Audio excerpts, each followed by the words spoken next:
Parce que le bonheur c'est sérieux, des gens heureux et des spécialistes s'en donnent à cœur joie dans l'analyse du phénomène. Tout de suite dans les documents du dimanche.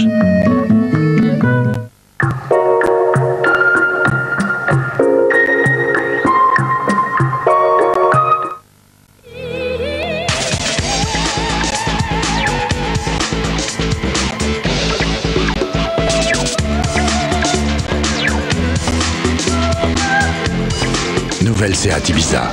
Et la Seat Ibiza est à partir de 52 990 francs.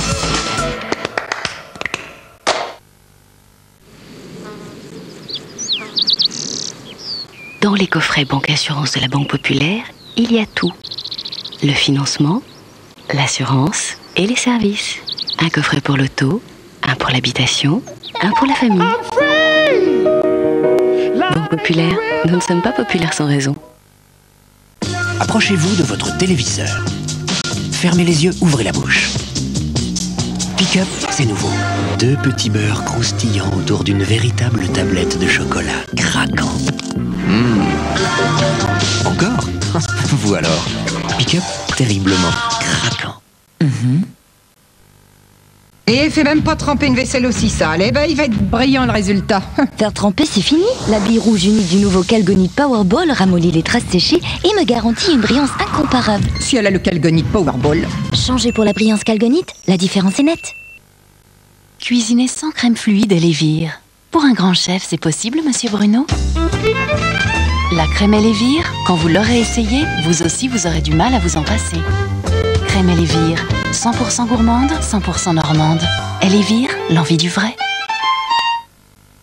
RTL2 présente Pink Floyd, The Wall Live. L'album majeur de l'histoire du rock pour la première fois disponible en live. Pink Floyd, The Wall Live, l'album événement. Alors Edgar, c'était ça le secret de tes dents blanches? Eh non, mon secret je le mâche, signal blancheur. Alors le chewing-gum? Eh ben allez, fais mâcher. Ah non, un secret, ça reste secret. Chewing-gum signal blancheur au rayon dentaire, mâchez-les, c'est éclatant.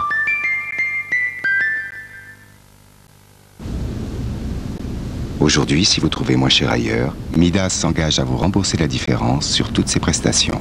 Alors n'hésitez pas, on vous attend. Midas, demandez-nous la perfection. Forfait vidange Midas, 165 francs. Ah, cette fois-ci, tu m'auras pas. Oh, mais est-ce que t'es rancunier? Prends donc un peu de badois. De la badois? Mais oui, ton repas pétillera et tu verras la vie autrement, tu verras. Tu sais quoi? On n'est pas heureux, là, tous les quatre. Toi, moi et mes belles baskets. Belle basket. Oh, mais c'est qu'il est drôle. Peut-on envisager un repas sans badois?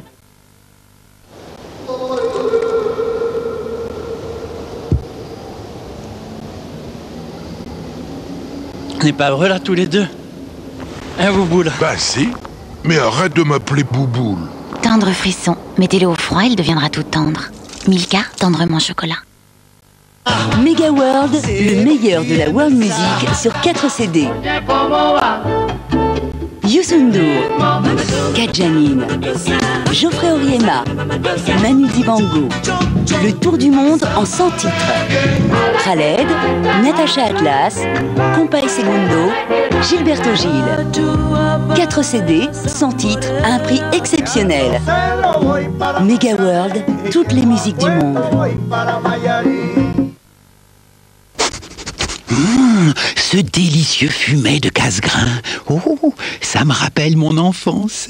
Le potager, tout frissonnant de rosée, avec ses légumes tendres et délicieux. Aujourd'hui, ce sont ces mêmes légumes que Casgrain sélectionne soigneusement pour les accommoder à sa façon, afin de préserver toute leur saveur originelle. Oh, quelle émotion! Casgrain, quelle émotion!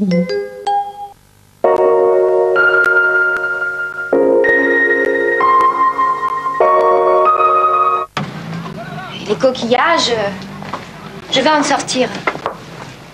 J'aimerais mieux faire un travail où l'on a des employés. C'est pratique. Vous avez les pieds sur terre, vous, les femmes. J'ai 18 ans. C'est le meilleur moment pour choisir et ne pas laisser passer l'occasion qui se présente. Il m'a demandé à ma mère. C'est qui? Marius, Fanny, César, le chef-d'œuvre de Pagnol, avec Roger Hanin, bientôt sur France 2.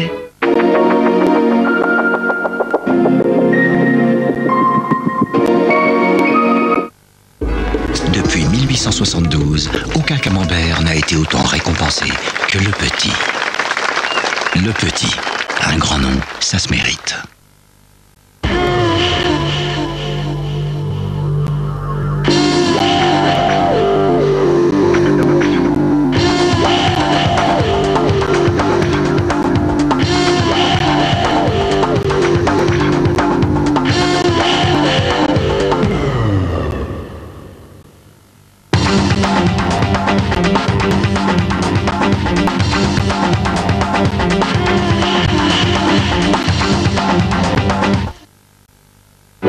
Nostalgie présente André Rieu, Bal du siècle.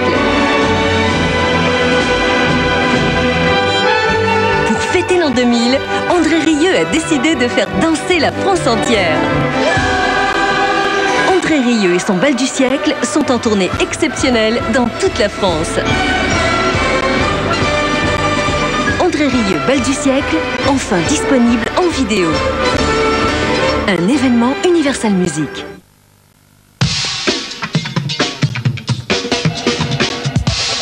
Ouvrez vos yeux sur le confort absolu avec les verres Transition.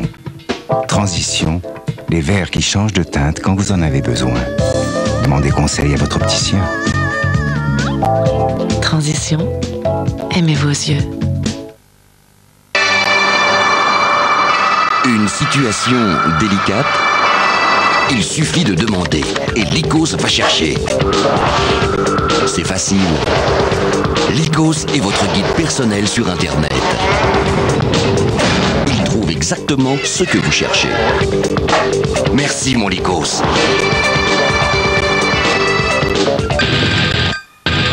Pour tout trouver sur Internet, lycos.fr. Va chercher.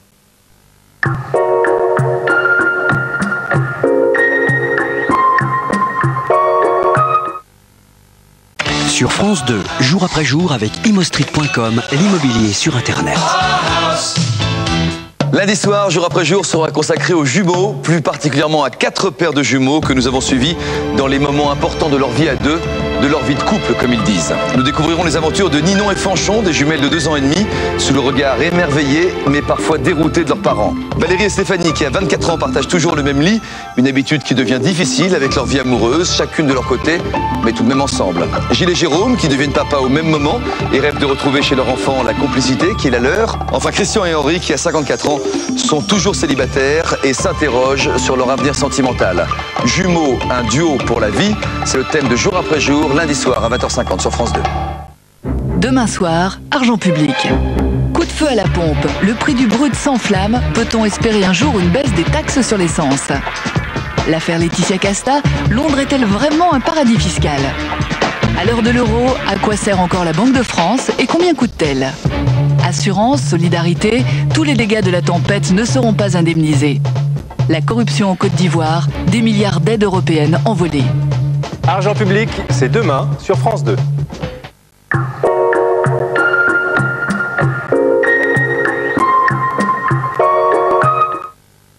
Les chansons, ça part toujours de quelque chose de vrai. Là, je dois dire que tout est parti de Dédé. Mon plombier, souriant, bosseur. Il a très vite réussi. Le succès, l'argent, les gens qui vous demandent partout. Cette chanson, c'est la sienne. Ma petite entreprise ne connaît pas la crise. Pour réussir, faites comme Dédé, profitez des 12 000 francs d'économie sur Citroën Berlingo.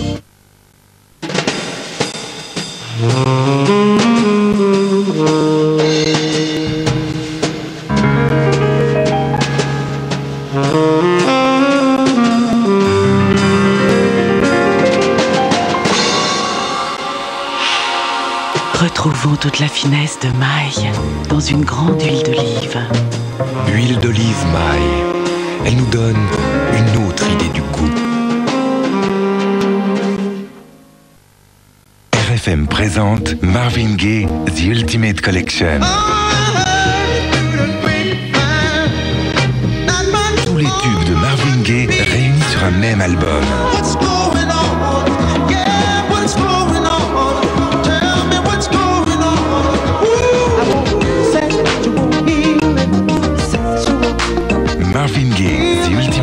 Selection pour le plaisir. Un disque Universal Music. FranceExplorer.com, c'est pour la musique. J'écoute, je télécharge, je musicalise. L'Internet ? Comme vous êtes. Chérie FM a sélectionné pour vous les voix des cathédrales. 30 chefs-d'œuvre éternels sur un double album exceptionnel. Les voix des cathédrales, le souffle apaisant de la musique sacrée.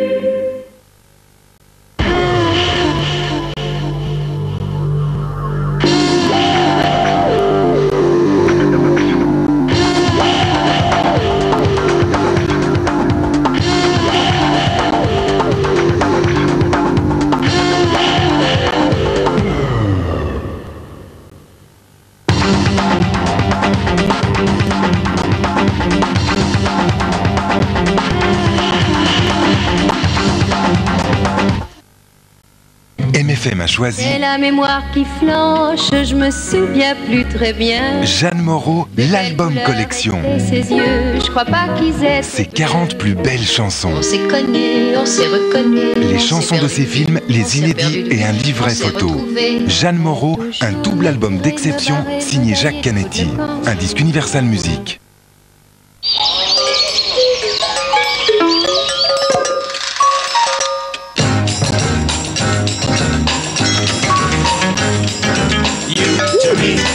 As sweet as roses in the morning.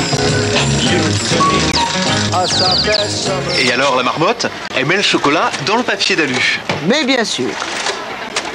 Milka, tendrement chocolat. Et maintenant, qu'est-ce que la marmotte traficote? Gagnez un VTT ou des rollers en téléphonant au 08 92 68 40 41. À bientôt avec Milka. Découvrez le monde tel qu'il était il y a 220 millions d'années. Sur la terre des dinosaures. Ce n'est plus un rêve. Vous êtes au milieu des dinosaures grâce à la magie des images de synthèse. Sur la terre des dinosaures, une cassette France 3 vidéo, une sélection Chérie FM.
Bonsoir. Que n'a-t-on dit, écrit, chanté sur le bonheur? Les peuples heureux n'ont pas d'histoire, écrivait par exemple Montaigne.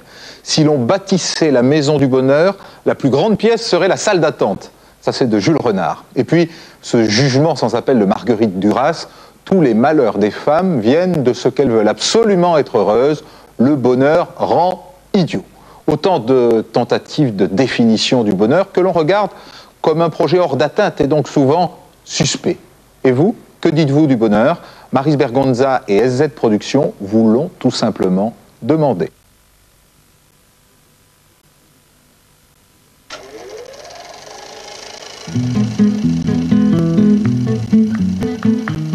C'était un dimanche d'hiver, du mois de janvier ou février. Plutôt février, à cause des pâquerettes. Les trois petites cousines jouaient dans le pré. Juliette venait d'avoir 1 an, et c'était la première fois qu'elle marchait dans un espace si vaste et si doux.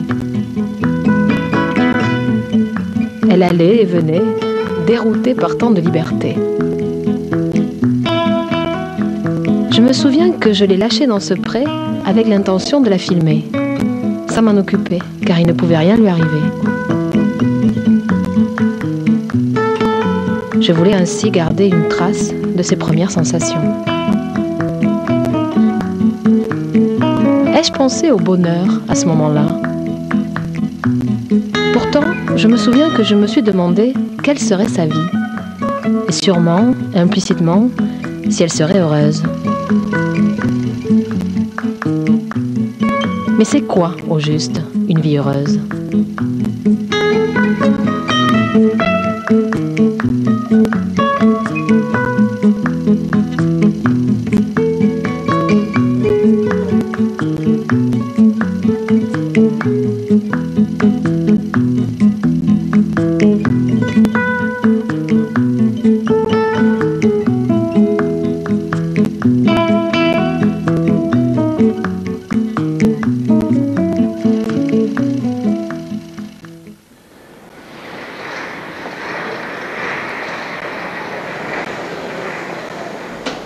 Comment aller à votre rencontre pour vous la poser, cette question du bonheur? Chez vous? Dans la rue? Un jour de semaine? Un dimanche? Rapidement, j'ai pensé au train.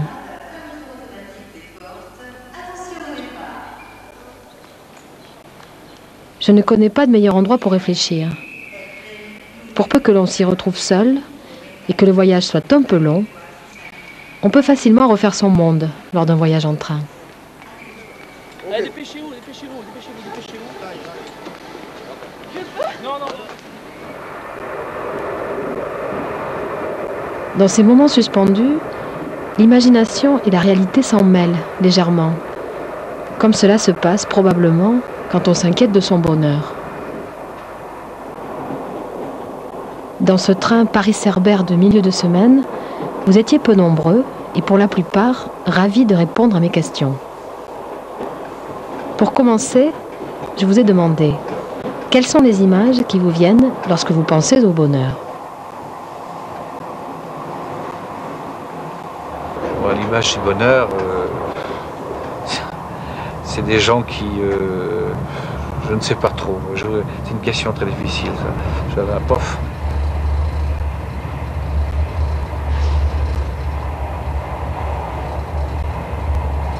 Une sécurité intérieure. Disons que je m'imagine facilement dans une région très verte. Je pense que j'ai des côtés assez écolos, cachés. Disons que j'aime bien la verdure, j'aime bien une campagne bien sympa en fait. Là, ça c'est l'endroit où il y a du bonheur, ça sent le bonheur. Bien sûr, avec sa copine à côté, c'est parfait.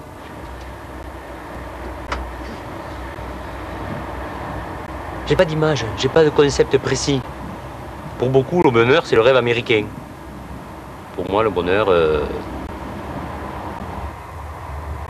Eh ben, pas plus tard qu'il y a une demi-heure, dans le compartiment tout à l'heure, avec Arnaud, on rigolait pour des bêtises et... Enfin, on était tous les deux, c'était vraiment intime, quoi. On était tous les deux là en train de rigoler, de se faire rire, en fait. C'est ça, c'est... Ben, quand on pense au bonheur, moi c'est toujours peut-être des rêves d'enfant. Quand j'étais encore beaucoup plus jeune, quand je jouais dans mon village avec mes amis, mes copains, on était jeunes et on avait presque tout, on faisait tout ce qu'on voulait et on se sentait bien entouré par nos familles, et on était reconnus là où on était.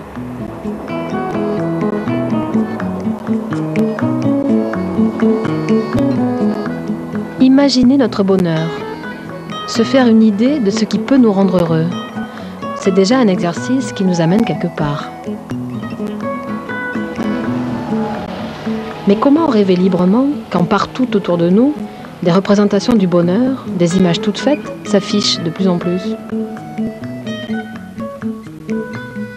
J'avais envie de rencontrer des gens de la publicité, grands utilisateurs et fabricants d'images de bonheur, pour comprendre ce qui les anime.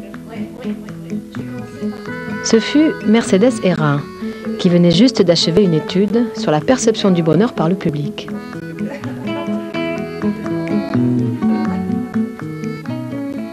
L'optique du bonheur pour les gens est extrêmement forte, probablement parce qu'autour, il y a plein de choses qui sont tombées. Entre autres, ils croient plus beaucoup à des idéologies, ils croient plus énormément à des religions, ils croient plus à grand-chose. Et donc, en fait, ce à quoi ils croient le plus, c'est à la construction de leur propre chemin du bonheur. Donc, aujourd'hui, plus que jamais, finalement, le bonheur nous intéresse. Et c'est vrai qu'ils le définissent d'une certaine façon.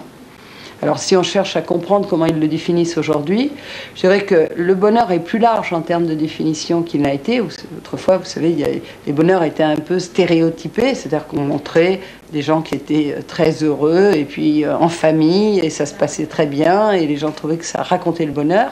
Aujourd'hui, on est sur des chemins plus symboliques, parce que pour les gens, le bonheur est construit par chacun, et chacun va créer sa propre aventure du bonheur.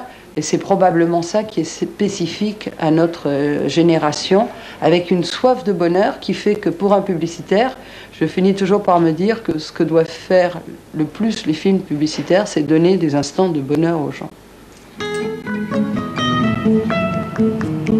Plus un film joue aujourd'hui sur cette petite musique du bonheur, plus il serait efficace. Nous nous laisserions convaincre que le bonheur existe et qu'il est à la portée de la main.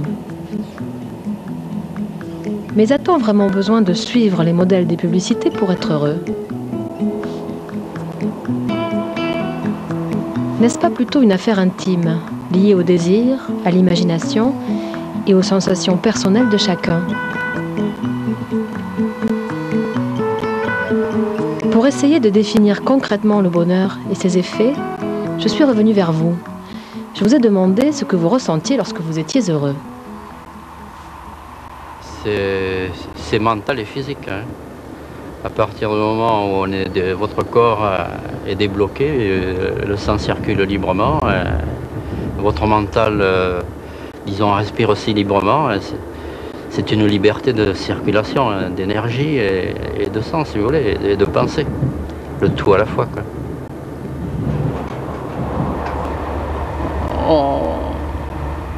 Et on a l'impression d'être légère, une paix intérieure.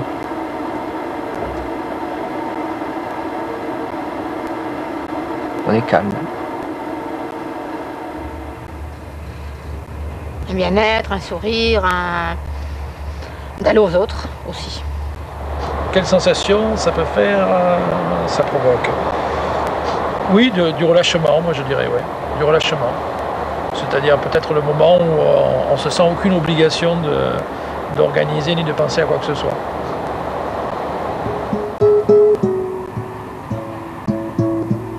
Définir les sensations pour cerner la nature du bonheur. De quoi est fait le bonheur? De joie, d'amusement, de jouissance, de plaisir? Car tout tend à se mélanger aujourd'hui.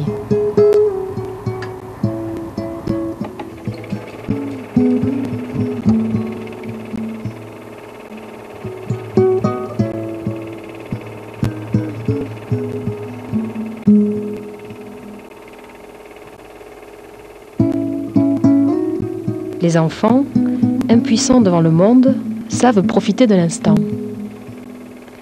Mais sont-ils heureux pour autant? Ne sont-ils pas plutôt doués pour le plaisir?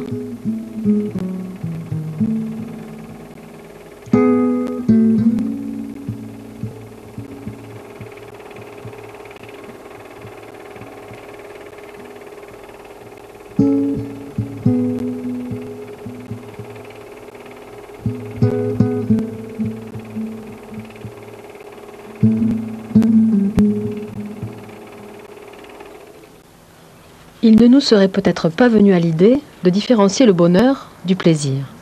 Pourtant, c'est ce qui préoccupe des gens dont le métier est de nous aider à penser.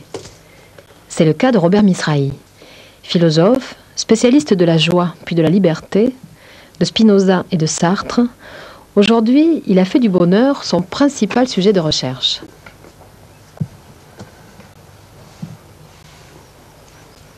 Le bonheur ne peut pas être défini seulement comme plaisir.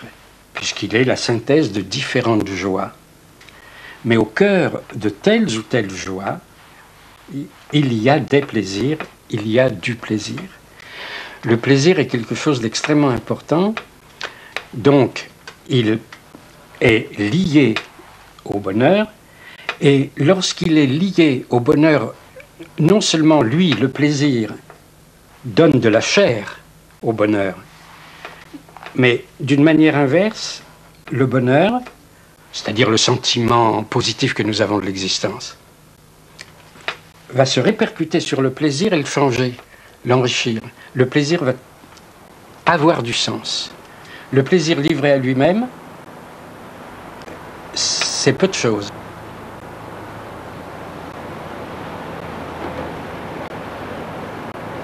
Lorsque quelqu'un qui n'est pas heureux éprouve du plaisir, que se passe-t-il? Eh bien, ce qui se passe, c'est qu'après le plaisir, il y a angoisse ou déception. Il y a angoisse ou déception parce que si on pose qu'il est dans le malheur, dans la souffrance globale de sa vie à un moment donné, et qu'à un certain moment il a un plaisir, puis que ce plaisir disparaît, ce qu'il va retrouver, c'est sa situation de malheur. Je vais prendre un exemple tout à fait extrême,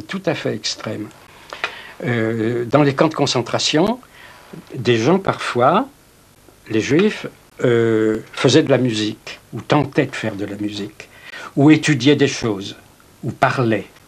Alors il y avait des moments de plaisir, bien sûr, mais sur un fond de malheur, qui fait que le plaisir, à chaque fois, s'effondrait sur lui-même, naturellement. Pour que le plaisir trouve sa pleine signification, c'est-à-dire son plein épanouissement, il faut que derrière, il n'y ait pas souffrance existentielle. Il faut que l'individu soit lui complètement heureux, en accord avec lui-même, en accord avec les autres, en accord avec le monde. À ce moment, le plaisir peut devenir éclatant. C'est-à-dire qu'on ne peut pas réfléchir sur le plaisir tout seul. On doit réfléchir sur le plaisir intégré à une vie heureuse.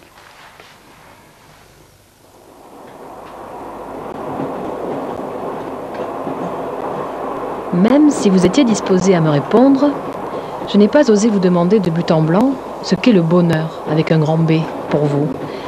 Alors, comme le font les enfants, j'ai envisagé les choses par ordre croissant, du plus petit au plus grand. Et du plus petit bonheur...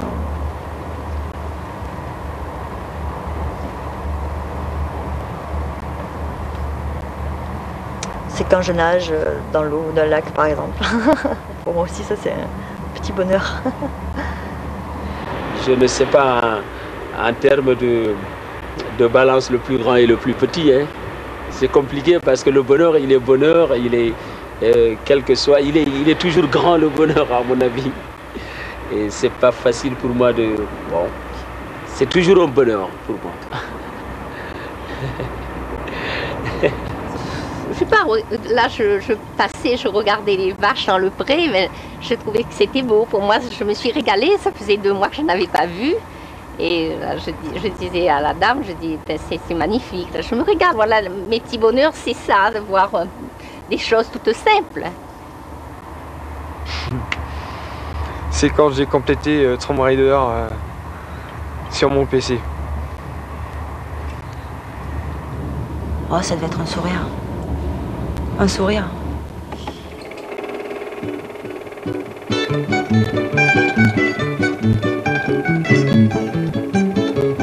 D'où nous vient ce premier cri du bonheur? L'exclamation la plus ancienne a été retrouvée sous les cendres du Vésuve, à Pompéi. Que je suis heureux, ô felice me, en latin.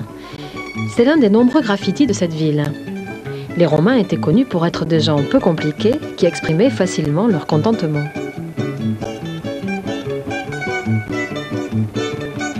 Ce ne sont pas les seules traces du bonheur pompéien. Ils exprimaient leur satisfaction par des sculptures représentant des phallus. En érection, ils étaient le signe de bonheur et d'abondance. Horizontaux, ils indiquaient le chemin du lupanar.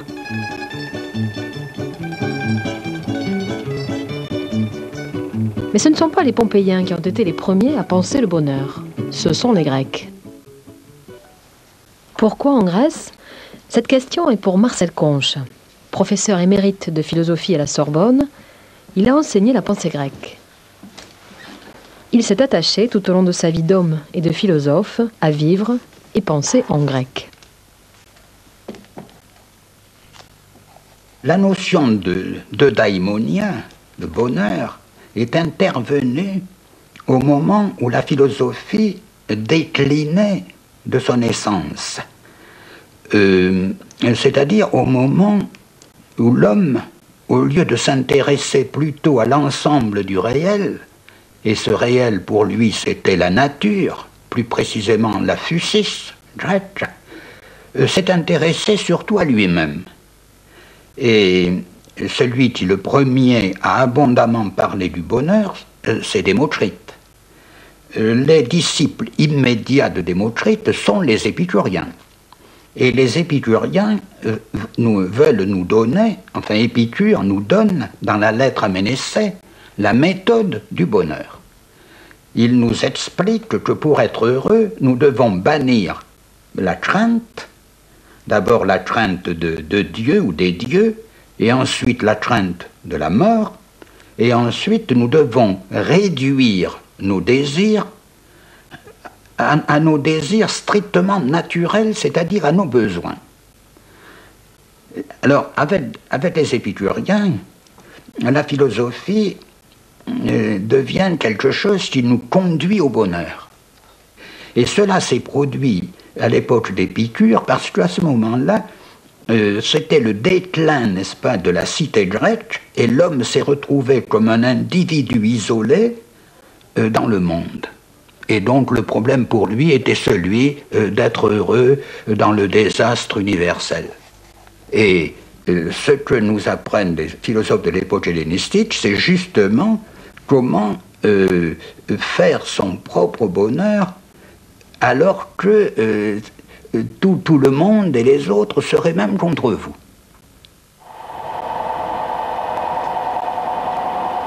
La recherche du bonheur privé, du bonheur personnel, serait donc de tout temps le signe qu'un bonheur collectif est devenu impossible. Et si le bonheur de chacun était contagieux? S'il nous suffisait d'être personnellement heureux pour que se construise par là même le bonheur de tous? Je vous ai demandé de me raconter votre plus grand bonheur. Alors, le plus grand bonheur, je crois que c'est la naissance de mes petits-enfants. De mes enfants d'abord et puis de mes petits-enfants. Bon. Faites une pause là. Le plus grand bonheur que j'ai pu connaître. Pas la réponse. Non. Je l'aurai, mais je ne vous la donne pas. En direct. Le plus grand bonheur, pour moi personnellement, c'est d'avoir réussi d'écrire un livre sur une ligne de chemin de fer, Cahors-Moissac, que vous connaissez peut-être, quoi. Un, c'est difficile. D, c'est possible. Oh ben D, on pourrait dire c'est les enfants. C'est les différentes étapes de la vie des enfants. Le plus grand bonheur que j'ai vécu. À l'heure actuelle, la naissance de ma petite sœur.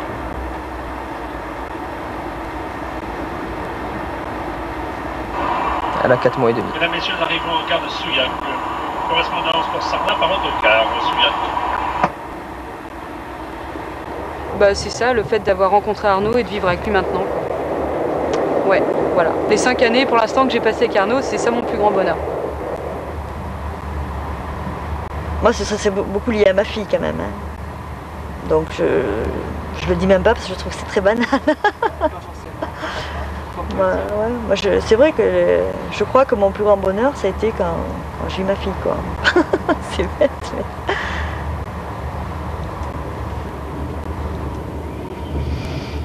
Ça devait être une rencontre, mais je me souviens plus laquelle.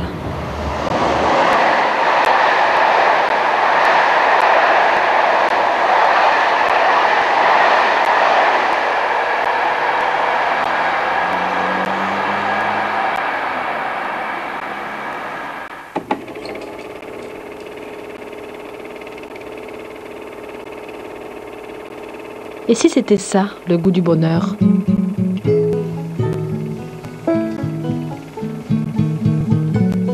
cerises seront toujours les premiers fruits de l'année.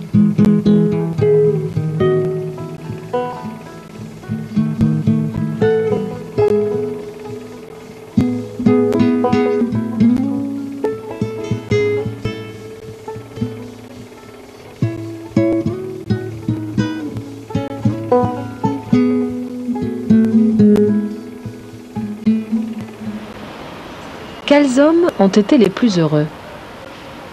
Ceux qui vivaient au fil des jours, de chasse et de cueillette, sans contrainte ni projet, dans une sorte de paradis. Mais une telle période a-t-elle vraiment existé? Nous voici au Collège de France pour rencontrer un spécialiste de la préhistoire récente, d'une certaine façon, de cette période qui a été l'enfance de l'humanité. Jean Guilaine. L'archéologue peut dire en fait qu'il s'agit essentiellement de construction. Je crois que dans la société paléolithique, on a une société. Ce mythe, en quelque sorte, de l'âge d'or, du paradis, est quelque chose que l'homme traîne depuis toujours. Hésiode, déjà au 8e siècle avant notre ère, décrivait cette société très ancienne, qui était une sorte d'âge d'or. Puis il y avait petit à petit une sorte de déclin. On était passé à un âge d'argent, à un âge de bronze, et à l'humanité contemporaine de l'auteur, qui était une humanité déjà de compétition, de sujets violents. Et à côté de cela, vous avez au contraire une vision totalement différente. Vous avez au contraire le paléolithique qui peut être considéré comme un barbare, comme un sauvage, et puis petit à petit, l'homme s'extirpe de la nature. Il finit au néolithique par maîtriser la nature puisqu'il se met à la travailler, à la cultiver, et on arrive petit à petit à une société où le cheminement humain, la culture humaine fait que l'homme non seulement maîtrise la nature, mais va gagner en confort, en progrès. Et donc, à ce moment-là, au lieu d'avoir un âge d'or qui est derrière nous et qui n'est plus accessible, on a au contraire un âge d'or qui est appelé à se développer. Nous construisons chaque jour davantage notre devenir, notre bonheur, si nous le voulons bien.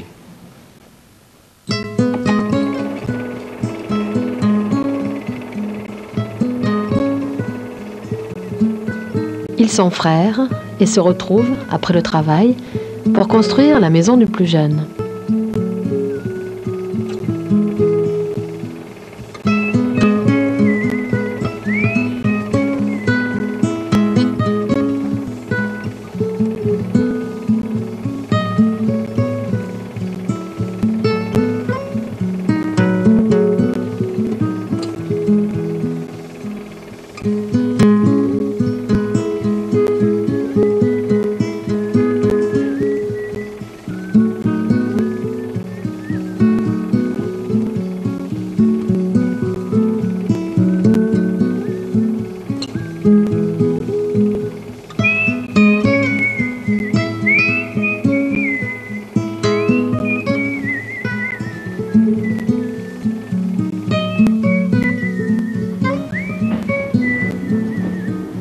Comment la question du bonheur entre-t-elle dans nos vies?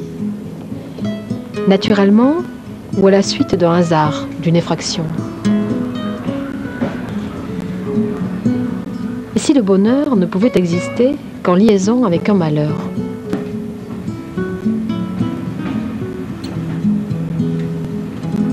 Pour certains d'entre vous, je n'ai même pas eu besoin de poser la question. Le malheur est venu tout seul dans la conversation. En fait, ce qui a peut-être modifié ma façon de voir les choses, donc c'est sans doute cet événement, et cet événement, la mort de mon frère, et en plus, à la suite, avec mon ami, la création d'un équilibre, donc une autre façon de voir les choses, une autre manière de les comprendre, et de là, je pense qu'on s'est tiré de chacun des événements qui arrivent, quelques critiques positives ou négatives, et de là on sait avec ses expériences au fur et à mesure établir une philosophie et grappiller du bonheur par-ci par-là et en faire le sien, profiter au maximum. Moi, je vois comme ça. Je pense que c'est à partir du moment où où on a souffert, où on est capable aussi d'avoir du recul sur sa propre vie. C'est dans ce cadre-là qu'on est capable d'apprécier les moments de bonheur. J'ai vécu un malheur qui a totalement changé ma façon de voir les choses et qui la change encore tous les jours. Donc, même si ça fait 15 ans, c'est présent et ça change tout, ma façon de voir tout. Ça fait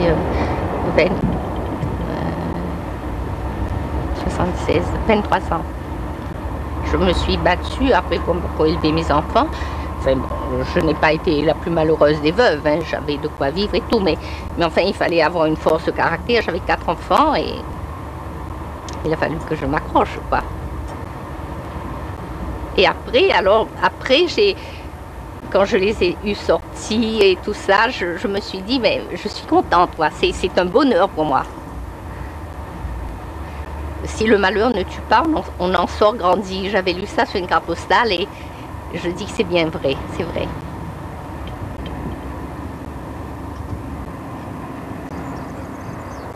En vous écoutant si facilement parler du bonheur, il me semblait que quelque chose de plus fort avait, bien avant ma présence, mis en marche votre propre réflexion.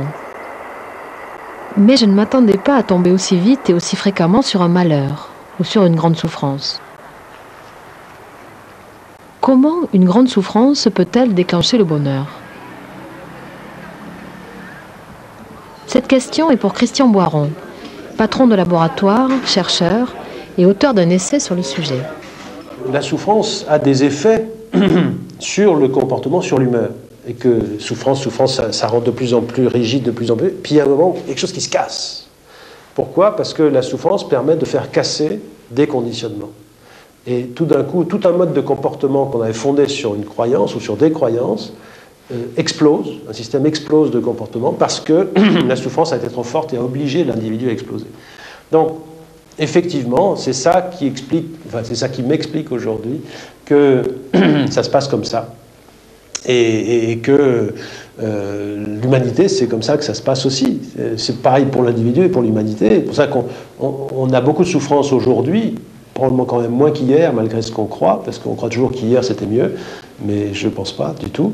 On a encore beaucoup de souffrance aujourd'hui, il y a encore beaucoup de limbiques, il y a encore beaucoup d'états d'urgence de partout dans le monde, mais il y en a de moins en moins. Et les souffrances que ça occure amènent de plus en plus les gens à réfléchir et à aller vers un bonheur.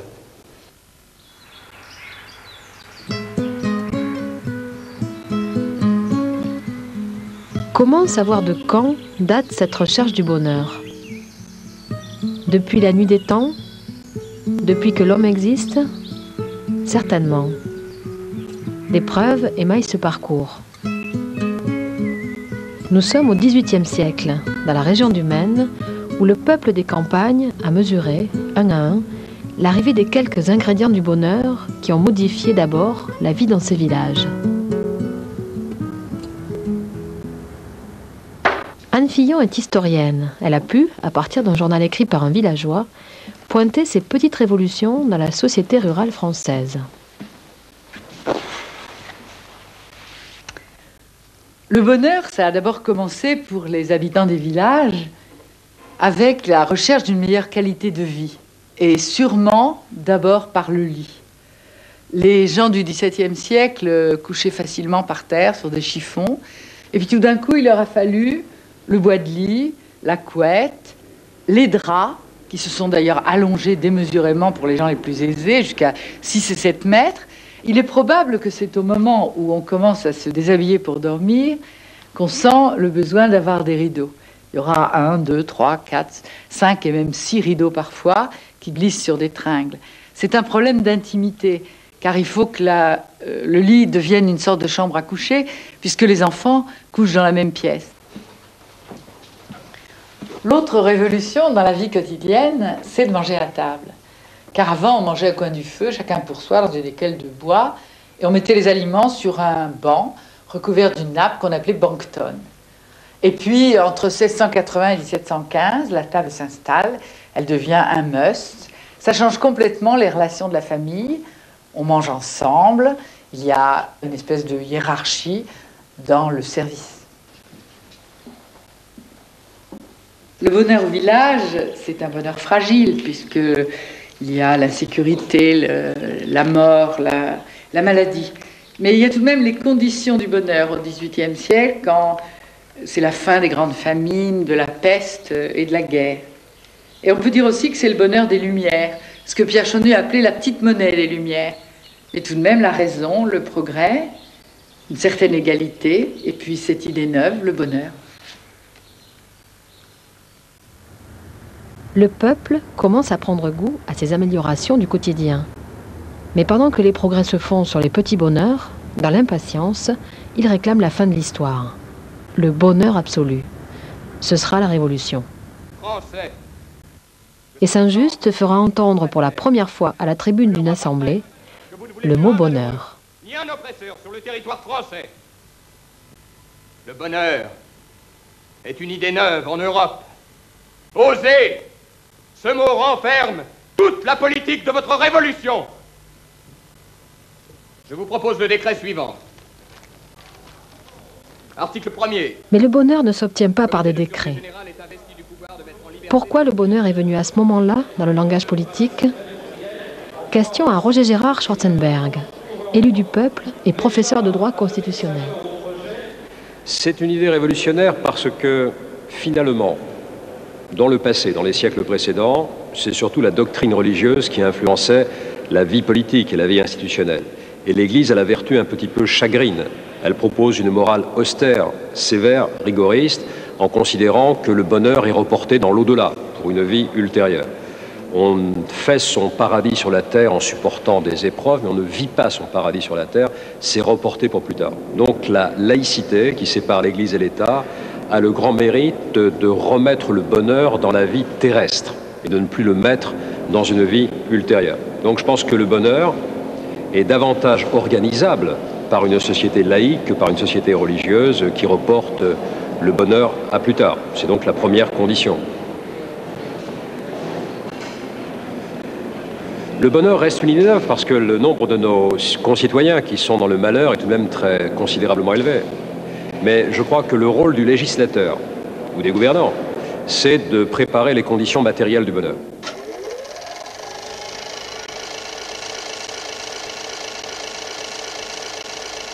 Quand ça ne va pas dans ma tête, si au saut du lit je vois tout gris, je connais un truc super chouette, je chante sans répit.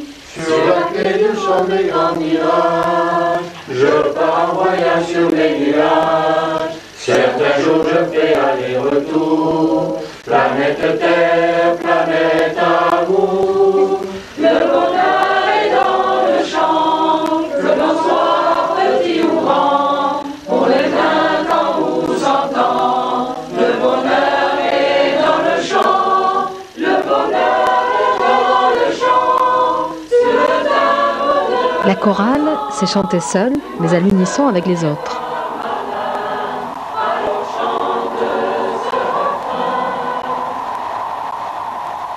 Mais vous savez que le bonheur réel ne peut pas être un chant partagé. Parce que nous sommes libres et autonomes, il faut nous rendre à l'évidence. Personne ne peut faire notre bonheur à notre place. Il faut donc nous prendre en charge pour cela aussi. Je vous ai demandé comment vous vous y étiez pris. Est-ce que j'ai fait quelque chose de particulier pour être heureux? Non. Non, pas vraiment. Non, j'ai aucun mérite de ce côté-là. Le bonheur était acquis, comme je le disais, au niveau familial. L'entente y était. J'ai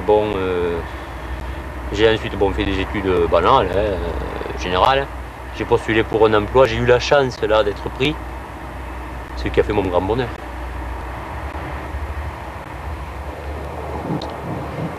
Oui, de rencontrer des gens intéressants. Enfin, dans la mesure où j'ai été scout, eh bien, je pense que tout ça, eh bien, ça rentre en ligne de compte. C'est-à-dire que on peut vivre en communauté pendant un certain temps et chanter, rire, raconter des blagues, etc. Voilà. Je pense que je suis née comme ça. Bon, et puis avec l'âge, je crois qu'on remet un peu les choses en place et on donne de l'importance à certaines choses et on enlève de l'importance à d'autres. Ouais, j'ai compris. Ouais, je pense qu'il m'est arrivé plusieurs fois de faire quelque chose pour mon bonheur, mais ça m'a dû m'arriver des milliers de fois, mais j'ai pas de souvenir précis de prendre la voiture, de faire 500 km pour rejoindre quelqu'un, de décider à 3 h du matin que je vais me baigner, Finalement, moi, il y a des moments de vie où peut-être que justement, j'avais oublié un peu cette naïveté et cette nonchalance et insouciance de la jeunesse, entre guillemets, qui font que petit à petit, je m'étais construit des carcans et qui m'empêchaient d'être heureuse, entre guillemets. Donc en fait, ça a été un petit peu d'enlever tous ces carcans qui, petit à petit, sans m'en rendre compte, je m'étais mis dans ma vie, quoi. Qu'est-ce que j'aurais fait de particulier? Oui, peut-être se mettre à l'écoute. Voilà. Écouter le plus longtemps possible, avant d'avoir quelque chose à dire. Mais bon, ça c'est sur une longue période.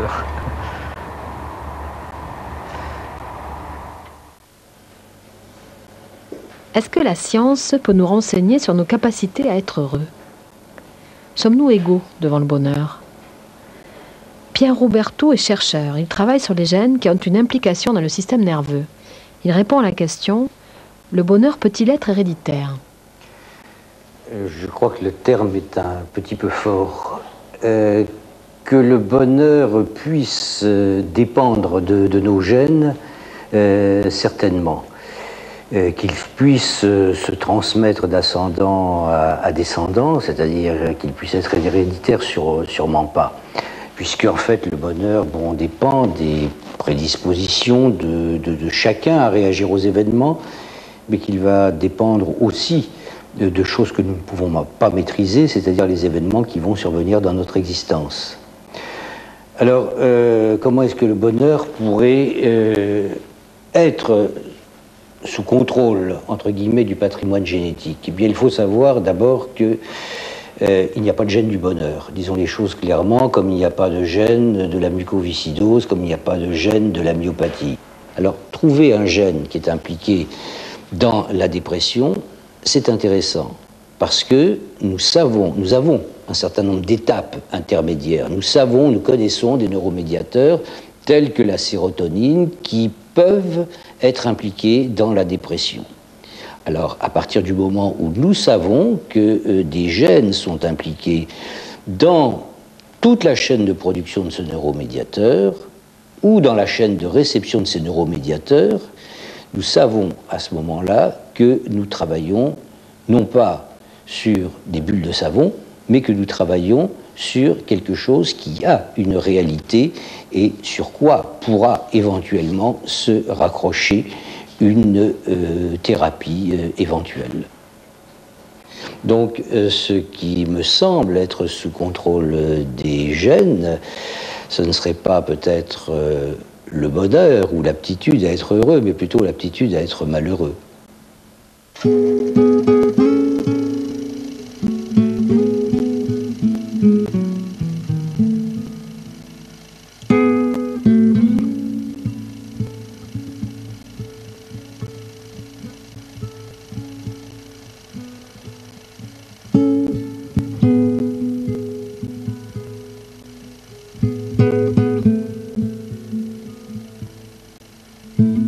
Il est arrivé un dimanche après-midi avec l'intention de faire voler son avion.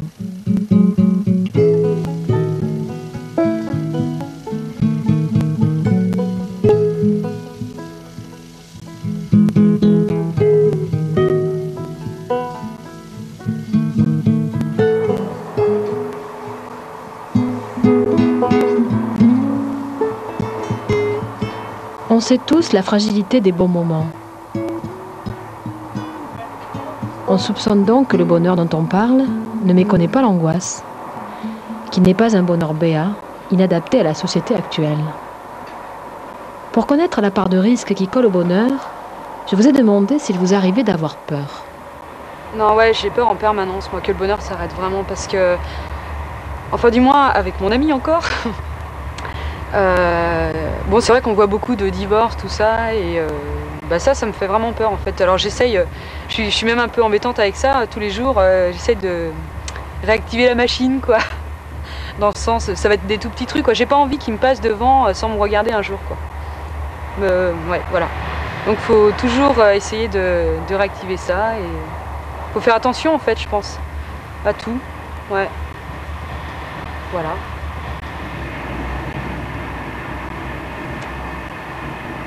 On pourrait avoir peur d'une troisième guerre mondiale.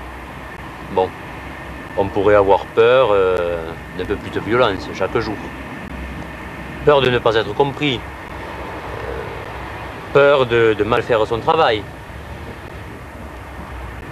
Tout en étant heureux. Alors, peur.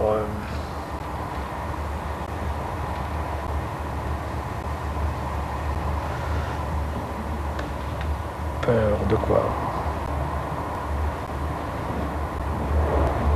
Oh, peur de choses, d'événements qui puissent venir à déséquilibrer le bonheur, hein, mais bon, qui peuvent être des événements totalement immaîtrisables, quoi, type la maladie, l'accident, voilà. Hein, je crois que c'est la seule chose. J'ai plus ou moins peur de devoir construire mon bonheur moi-même, dans la mesure où peut-être que je ne me sens pas assez forte pour affronter le futur. Hein. Et voilà. L'incertitude en fait, l'incertitude ou l'ignorance en fait du futur effraie plus ou moins. Je crois que j'ai un peu peur de tout. Peut-on connaître les mécanismes biologiques d'aptitude au bonheur?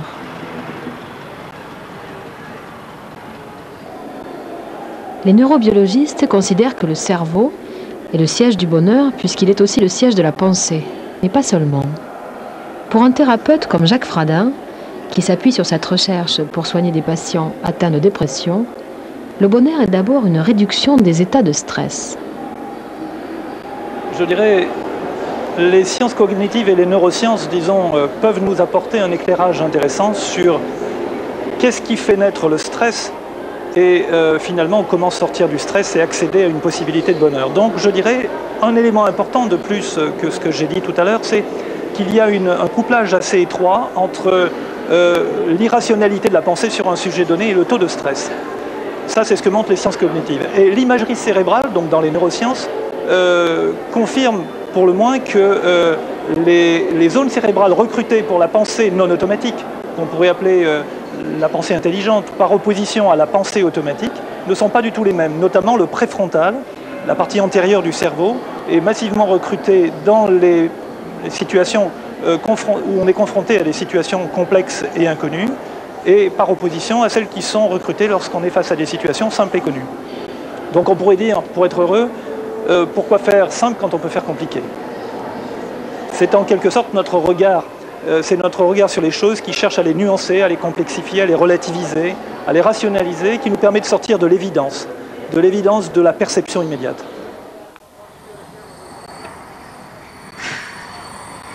Donc, pour accéder à une possibilité de bonheur, il faut chasser le stress et il vaut mieux réfléchir que de se laisser aller à ses instincts.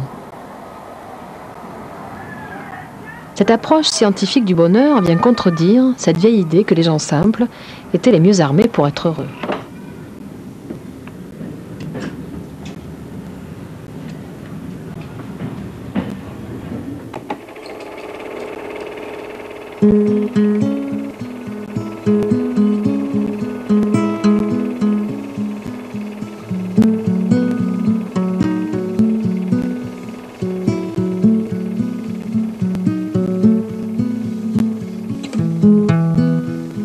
Pourquoi aimer regarder les mariés le samedi matin? Pour voir des gens heureux, certainement.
J'avais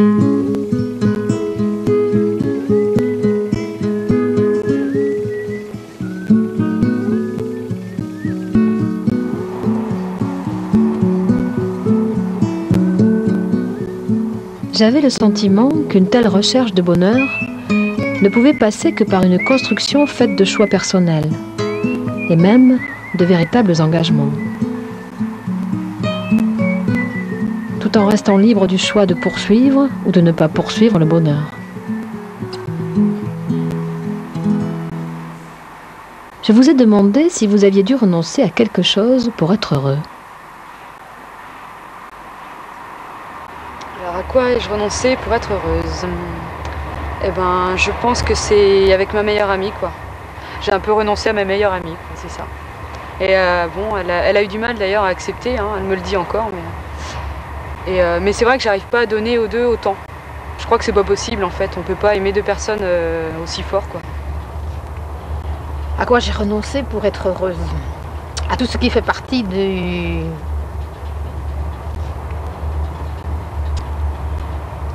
choses qui ne sont pas nécessaires pour vivre,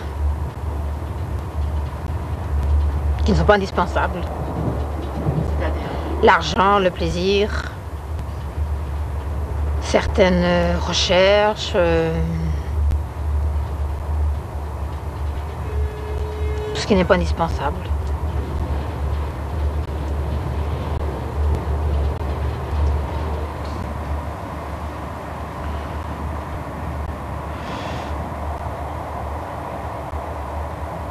Si j'avais eu de l'ambition, j'aurais renoncé à l'ambition. Mais j'en avais pas alors. Voilà. C'est sûrement ça. Ouais. C'est-à-dire pour pouvoir vivre l'instant, il ne faut pas se mettre en situation de sacrifice. Et avoir de l'ambition, c'est se mettre en situation de sacrifice. Donc, voilà. Est-ce que j'ai renoncé à quelque chose pour être heureuse? Oui, je crois. Il m'est arrivé de renoncer à quelque chose pour être heureuse et j'aurais mieux fait de ne pas renoncer. Et je pense qu'il m'est arrivé de renoncer à quelque chose pour être heureuse et j'ai bien fait de renoncer. Donc, on ne peut pas toujours gagner, mais ça m'est arrivé, oui.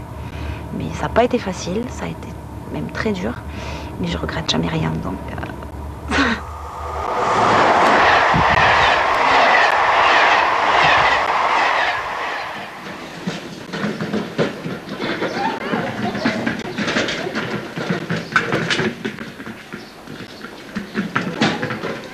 Cette recherche demanderait beaucoup de souplesse.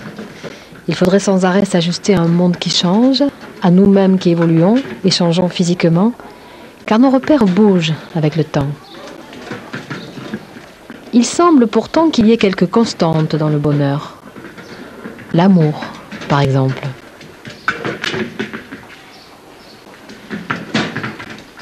Oui, vous me demandez pourquoi la passion rend tellement heureux.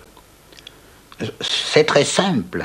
Cela résulte de la définition du bonheur, d'après Kant. D'après Kant, le bonheur est la satisfaction de tous nos penchants. Mais ces penchants sont nombreux. Vous avez une personne qui regarde sa belle maison qui vient d'être construite. Elle est heureuse. Mais elle pense que la maison n'est pas payée. Alors le bonheur n'est pas parfait. Tandis que dans la passion, les penchants se réduisent à un seul. Les autres sont inexistants.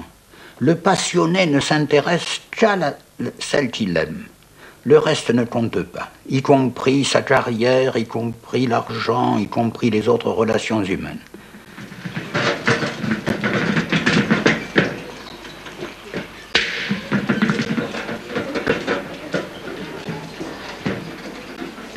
Quel peut être le rôle de l'humour dans cette recherche? Faut-il cultiver l'humour? L'humour, c'est une bonne clé. Oui, c'est une bonne clé, pourquoi? C'est une bonne clé par rapport aux croyances. L'humour est une façon de relativiser ses croyances. Et donc, c'est une soupape. Vous savez, il y a des recettes du bonheur qui sont toutes simples. À partir du moment où on sait comment ça marche, c'est tout ce qui consiste à se déconditionner. Comment se déconditionner? Le clac du déconditionnement, c'est souvent un acte d'humour. Ça permet de ne pas se prendre au sérieux.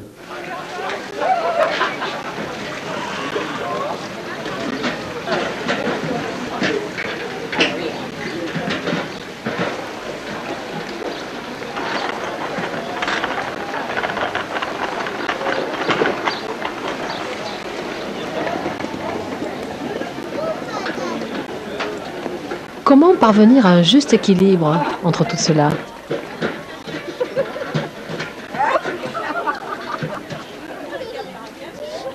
Que faut-il faire pour être heureux? Apprendre ou attendre? Je pense que attendre, c'est certainement la plus sûre façon d'être heureux chaque fois que ça marche.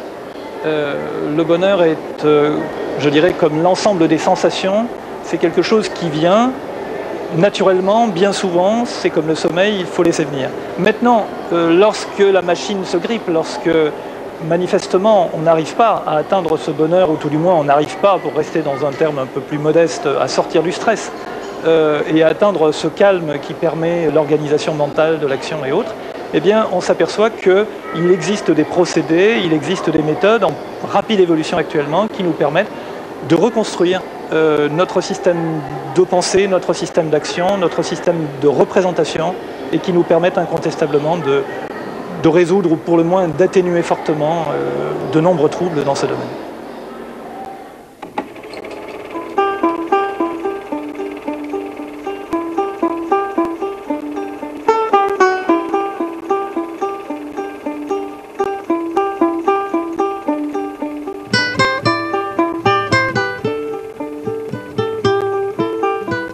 Se sentir léger, avoir confiance, être en paix avec soi-même. Peut-on marcher sur un fil quand on est malheureux?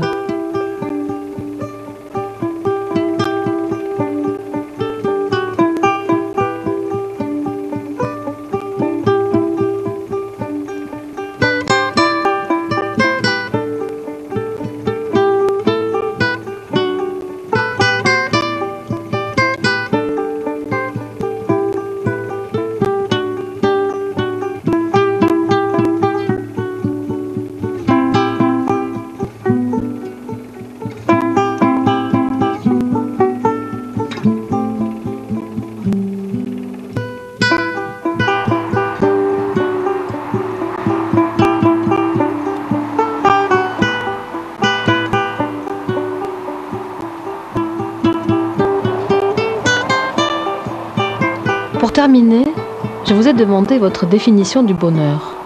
Comment chacun d'entre vous le vit ou se l'imagine?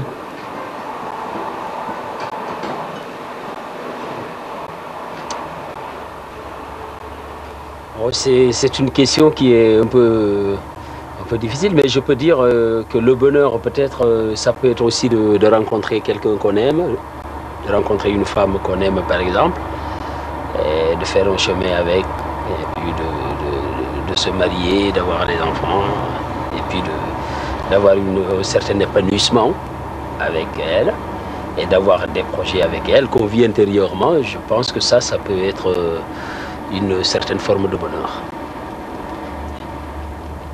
Je pense que le bonheur, c'est quelque chose de profond que l'on a en soi, que quoi qu'il arrive, cette chose-là, elle ne peut pas partir. Donc, pour moi, le bonheur, c'est la simplicité. La simplicité de vivre. Un repas en famille, des vacances, un bord de mer, un coucher de soleil. Voilà. C'est un sujet toujours délicat parce qu'on est toujours à courir après quelque chose, à se demander qu'est-ce que c'est que le bonheur et dans quelle direction il faut courir. Et j'avoue que des fois on se dit mais si j'atteins le bonheur, qu'est-ce qu'il y a au-delà du bonheur? Parce qu'en fait c'est donc un objectif inaccessible. Et ça fait un peu peur si l'on veut à cause de cela. Le bonheur personnel. Je crois que ça n'existe pas. Je suis pas très exigeante en fait. J'attends pas un gros bonheur. Je suis pas là en train de rechercher toujours quelque chose en fait. Je prends ce qui me tombe sous la main et puis. Enfin, on me provoque des fois, c'est sûr, mais voilà, des choses simples en fait.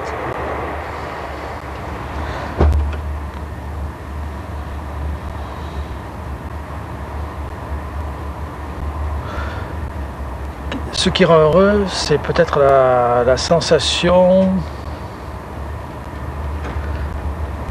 d'avoir une place finalement, hein, d'avoir une place dans la relation aux autres, d'avoir une place dans la vie en général, avoir un rôle à jouer, avoir à produire finalement du bonheur, quoi, et de l'équilibre. Ah, ça c'est plus compliqué.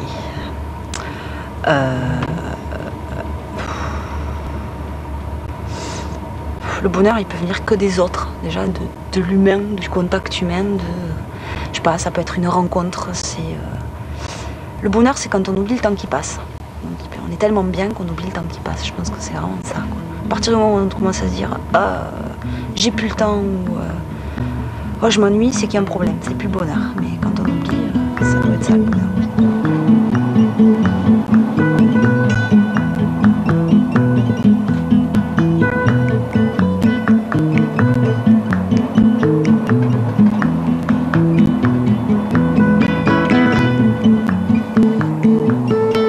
Pour déclarer un homme heureux, il faut attendre la fin de sa vie. En guise d'épilogue, j'ai demandé à Marcel Conche pourquoi le philosophe grec Solon a dit cela. Oui, c'est-à-dire que dire cet homme a été heureux, c'est autre chose que dire qu'il a eu des moments de bonheur. Des moments de bonheur ne font pas le bonheur, pas plus qu'une hirondelle ne fait le printemps, disait Aristote. Être heureux toute sa vie, c'est-à-dire, c'est impossible, parce qu'il y a des moments de souffrance. Mais avec des moments de souffrance, c'est-à-dire les heures qu'on passe à l'hôpital, les heures qu'on passe à la mort de ce que l'on aime, ces heures de souffrance et de peine n'empêchent pas qu'une vie prise dans son ensemble puisse être heureuse. Une vie heureuse, c'est quoi au juste? Eh bien, c'est quand on peut se dire à la fin, j'ai eu la vie que je voulais. Voilà. Mais il faut attendre la fin. Pourquoi? Je crois que la raison pour laquelle il faut attendre la fin, c'est que jusqu'à la fin, l'homme est capable d'une mauvaise action. Et une vie heureuse aura été une vie honnête.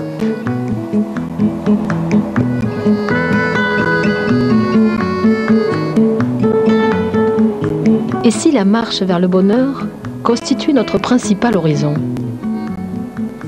Une sorte d'évidence à inventer dans les détails. Le bonheur serait une immense toile où chacun projette son propre film. Un film que chacun se doit de réaliser soi-même.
Alors, heureux?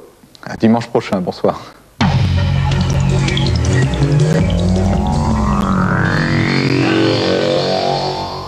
Quand la fanfare municipale défilent dans la rue principale. Au nord, c'était les corons et la fanfare. Tout de suite, après le journal de la nuit. Juste avant le 20h, vivez la dernière grande aventure humaine, celle d'un gars, une fille. J'en fais un feu. Un feu? Tu veux un feu? Salut! Ça marche pas, je comprends pas, je sais pas ce qu'il y a. Ah, c'est peut-être la trappe qui est fermée. Ça va? En plus, vous avez les mains très douces. C'est terriblement sensuel. C'est exactement ce que je dis à mon copain. Il veut jamais me le faire. Les inédits d'un gars, une fille, on sait pourquoi on les regardera. Du lundi au vendredi à 19h50 sur France 2. C'est au maxi, là, ça c'est bien, ça va. Ça va chauffer, ça va bien.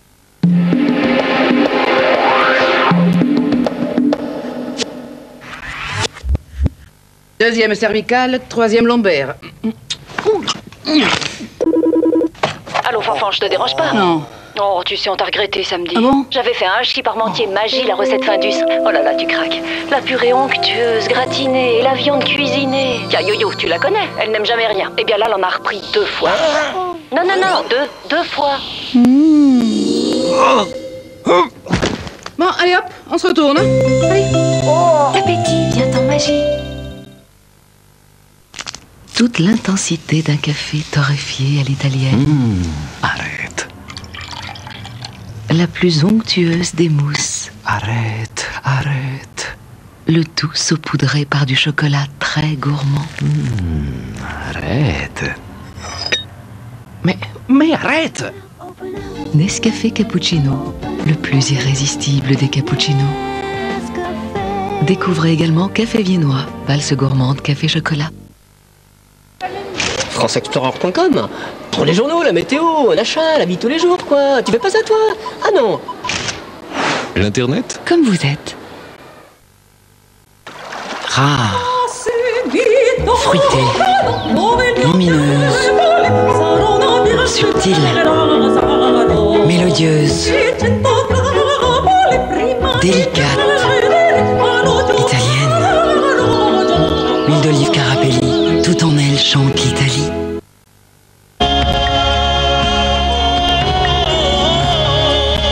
Astrada.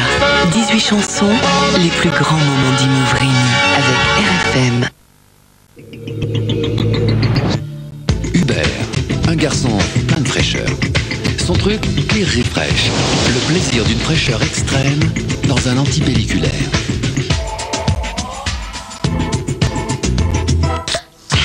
Nouveau Clear Refresh, sa fraîcheur vous monte à la tête.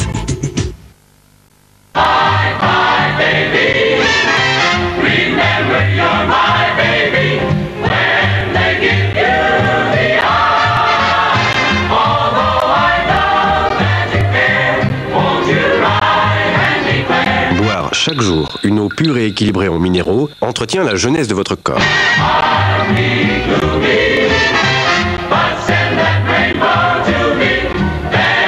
Evian, déclaré source de jeunesse par votre corps. Les clients, les fournisseurs, on ne sait pas toujours à qui on a affaire. Aujourd'hui, je travaille en toute sécurité. Je consulte Eurydeal sur Internet, à volonté. C'est le service officiel. Je suis parfaitement sécurisé. Eurydeal.inpi.fr, le registre national du commerce sur Internet.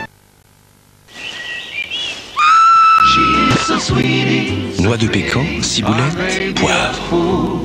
Du pain, du boursin, c'est sans fin. Mab, ce médicament agit vite. Je voudrais juste des pâtes. Juste des pâtes. Mais ici, on fait pas juste des pâtes, monsieur. Les pâtes Giovanni Panzani ont été élus produits de l'année.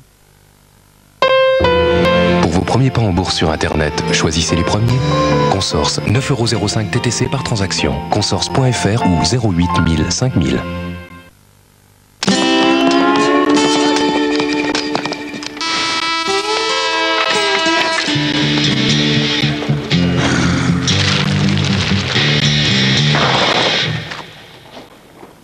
Oh, des apéricubes. Olive. Au piment. Au saumon, mon préféré. T'as rien de prévu, pas se prendre l'apéritif.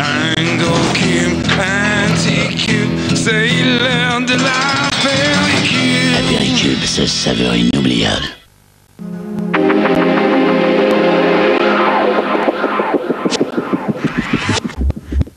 Demain soir, argent public. Coup de feu à la pompe. Le prix du brut s'enflamme. Peut-on espérer un jour une baisse des taxes sur l'essence? L'affaire Laetitia Casta, Londres est-elle vraiment un paradis fiscal? À l'heure de l'euro, à quoi sert encore la Banque de France et combien coûte-t-elle? Assurance, solidarité, tous les dégâts de la tempête ne seront pas indemnisés. La corruption en Côte d'Ivoire, des milliards d'aides européennes envolées. Argent public, c'est demain sur France 2. En football maintenant, match en retard de la 30e journée du championnat de France. Lens s'est imposé à Metz, 1-0, signé Eric Sicora à la 35e minute. À noter l'expulsion du Messin Lionel Letizy.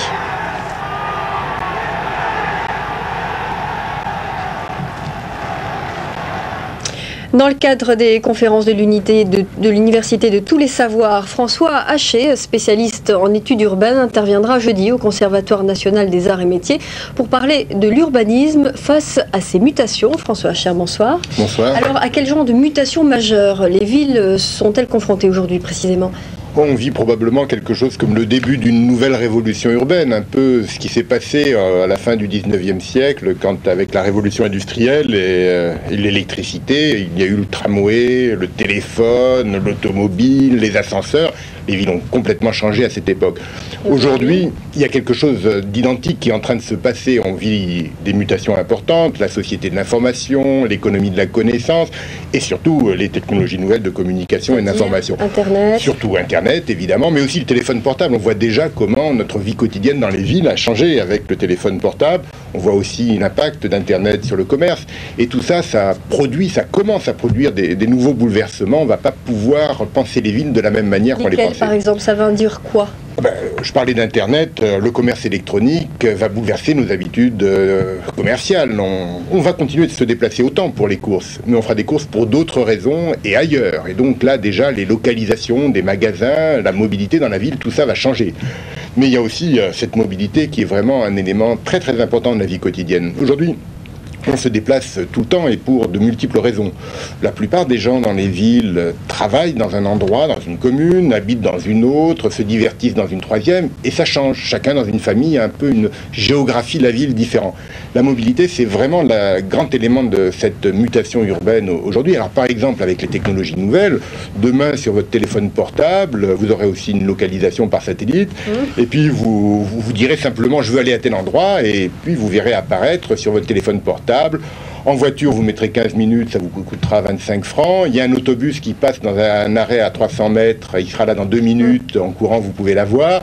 Il y a aussi un taxi collectif et ce sera 27 francs. Donc la mobilité et les technologies nouvelles, c'est vraiment ce qui sera au cœur de la vie urbaine demain. C'est ce qu'on appelle l'urbanisme personnalisé, hein, c'est ça, hein ? Eh bien, la vie des gens sera de plus en plus différenciée. On voit bien que déjà, avec la flexibilité des horaires de travail, avec l'autonomie des gens dans la vie familiale, on a chacun une vie de plus en plus diversifiée. Alors évidemment, il y a des inégalités, hein, c'est-à-dire plus on a d'argent, plus elle est diversifiée, plus on a le choix. Et là, je crois que c'est aussi un des éléments importants de l'avenir, c'est qu'il y a des nouvelles inégalités sociales qui apparaissent dans cette ville et la responsabilité des pouvoirs publics sera de faire face à ces inégalités. Mais je crois qu'il faudra moderniser profondément les services publics. Il faudra que des services publics plus personnalisés. On ne pourra plus simplement proposer le même transport pour tout le monde à la même heure, comme autrefois on proposait le bain-douche. Les gens ont le droit, auront des exigences de choix, de services personnalisés, individualisés, et je crois qu'il est l'enjeu de la démocratie et du progrès de proposer ça à tout le monde. Et très vite, à propos des styles architecturaux, est-ce qu'on peut échapper à l'uniformisation ? Je crois qu'il y a toujours eu des styles, des modes. Je ne pense pas qu'il y ait une uniformisation aujourd'hui. Il y a probablement une plus grande variété de styles dans une même ville qu'il n'y en avait autrefois dans une seule ville. Donc je crois qu'il y a une grande diversité. Merci François Cher d'être venu jusqu'à chez nous. Donc je rappelle, votre conférence, ce sera jeudi au CNAM à Paris. Merci beaucoup. On termine ce journal avec des nouvelles de Papillon, le vainqueur du Steeplechase national qui rentre triomphalement dans son village de Kiel, en Irlande. Suprême vexation pour la reine d'Angleterre qui déploie chaque année son armada de canassons. Papillon était coté à 10 contre 1 et il a permis aux parieurs de remporter 100 millions de francs de gains. Voilà, bravo Papillon. Belle bête. Fin de cette édition. Dans quelques instants, la météo suivie d'un documentaire. Demain, vous aurez le plaisir de retrouver Florence Duprat à cette même place aux alentours de 0h45. Excellente nuit à tous et à très bientôt.